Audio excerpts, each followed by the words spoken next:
ये तो बेचारे बलि का बकरा बन गए। इनके माध्यम से संदेश बढ़ाना चाहते होंगे वो लोग। राक्षस थे वो लोग, आतंकवादी। देखिए, वाद शब्द जो है ना, ये एक दृष्टिकोण को निरूपित करता है कि ये समाजवादी हैं, ये अमुकवादी हैं, ये अमुकवादी हैं, ऐसे आतंकवादी। वो भी एक दृष्टिकोण है, ये दृष्टिकोण है। आतंकवादी कहना बंद करो, राक्षस कहना शुरू करो। राक्षस थे ये लोग, नर पिशाच। गाय हमारी संरक्षिका है, उसका संरक्षण हमारा स्वयं का संरक्षण है। और साथ ही साथ अपने आप को बचाना, अपने आश्रित जनों को बचाना, अपने समाज को बचाना, ये भी तो जिम्मेदारी होती है। इसीलिए ये सब बातें करनी पड़ रही हैं। हिंदू संत लोग कहते हैं कि अब हम ग्राम को बचाने के ग्राम नगर बनाएंगे। बात यह है कि कुछ भी बसा लीजिए, जब तक आप सच्चे हिंदू नहीं बनेंगे तब तक नगर बसा लेने से कुछ नहीं होता है। आप बसा लीजिए, आप देश बना लीजिए, लेकिन आपके अंदर वो पोटेंसी कहाँ है? गाय को मारा जाता हुआ देखकर, बोटी बोटी काट के बेचा जाता देख करके आपका खून अभी तक खौल नहीं रहा है। आप कैसे आप हिंदू गांव बना के आप हिंदू हो जाएंगे कि मैं हिंदू गांव में रहता हूं इसलिए हिंदू? भारत में रहने वाले सब हिंदू हो गए क्या? कि भा माने ब्रह्म विद्या में रत हो गए? ऐसा नहीं होता है। आपको अपने अंदर हिंदू धर्म के जो सिद्धांत हैं उनको दृढ़ता से बैठाना होगा और उसके अनुसार अपने जीवन को आगे बढ़ाना होगा, तब आप हिंदू माने जाएंगे। आप जहां रहेंगे वही जगह हिंदुस्तान हो जाएगी। बात यह है कि निर्दोष तो बलि का बकरा बन गए।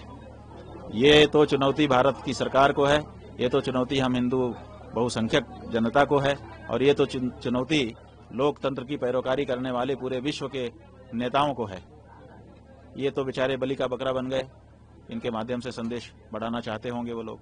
राक्षस थे वो लोग, आतंकवादी। देखिए, वाद शब्द जो है ना, ये एक दृष्टिकोण को निरूपित करता है कि ये समाजवादी हैं, ये अमुकवादी हैं, ये अमुकवादी हैं, ऐसे आतंकवादी। वो भी एक दृष्टिकोण है, ये दृष्टिकोण है। इसलिए आतंकवादी कहना बंद करो, राक्षस कहना शुरू करो। राक्षस थे ये लोग, नर पिशाच। इससे ये आतंकवादी शब्द उनके लिए ठीक नहीं है। ऐसा देखा गया कि हिंदू बोलकर उनको हत्या की। हाँ, वही तो। इसका मतलब लक्षित हिंसा है। इसका मतलब है कि हिंदू समाज के खिलाफ कोई चुनौती दे रहा है, टाल ठोक रहा है, और हिंदू समाज को उसके लिए अब तैयारी कर लेनी पड़ेगी, क्योंकि इसका मतलब है कि ये तो एक घटना करी गई है। इसी तरह की घटनाएं बारंबार होंगी, और अगर हमने प्रतिकार नहीं किया तो इसलिए हमको इसके लिए बहुत तगड़े से तैयार होना पड़ेगा। प्रदीप मिश्रा जी ने भी कहा है कि विपक्ष के सांसदों को भी वहां जाना चाहिए, डरना चाहिए। पक्ष विपक्ष की कोई बात नहीं है। यहाँ देखिए, हमारे यहाँ नीति है कि जब घर में कोई बात होती है तो हम 5 कौरव पांडवों की बात है, वहां पे नीति कही गई है महाभारत में कि जब हमारे आपसी बात होगी तो हम 5 और 100 होंगे, जब बाहरी कोई आ जाएगा तो हम 105 होंगे। तो जब बाहर ऐसी कोई घटना होती है उसमें क्या पक्ष क्या विपक्ष, हम सब भारतीय हैं। हम सब खड़े होकर के एक तरफ से हल्ला बोलेंगे। कौन इस समय जो भी कार्रवाई भारत सरकार के द्वारा की जाएगी, है किसी में दम जो उसके विरुद्ध खड़ा होकर दिखाए? और क्यों खड़ा होगा? वो भी भारत से उतना ही प्यार करता है। तो इसलिए इस समय सब उनके साथ खड़े हैं। लेकिन समस्या ये है कि वो क्या करते हैं, वो तो उन्हीं को तय करना।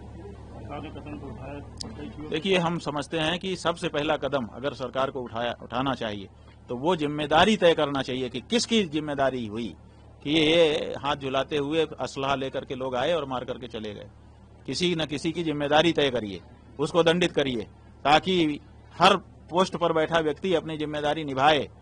और अगर वो नहीं करते हैं, आप भुला देते हैं उस बात को, और भुला करके हम तो ये करेंगे, हम तो ये करेंगे, हम तो ये करेंगे कहते हैं, तो आपने तो बहुत कुछ किया था इससे पहले भी, उसके बाद फिर इस तरह की घटना कैसे घटने लग गई?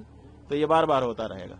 तो इसलिए असली जो जरूरत है वो सबसे पहले विदेशी या पराया जो शत्रु है उसको मारने से पहले अपने यहाँ के शत्रु को खोज के पहले उसको मारो, और उसके बाद फिर उस पर चढ़ाई करो इकट्ठा होके, आप सफल हो जाओगे। अगर आप ये वीडियो YouTube पर देख रहे हैं तो हमारे चैनल को सब्सक्राइब कर बेल आइकन दबाएं, और Facebook पर देख रहे हैं तो हमारे पेज को लाइक करें।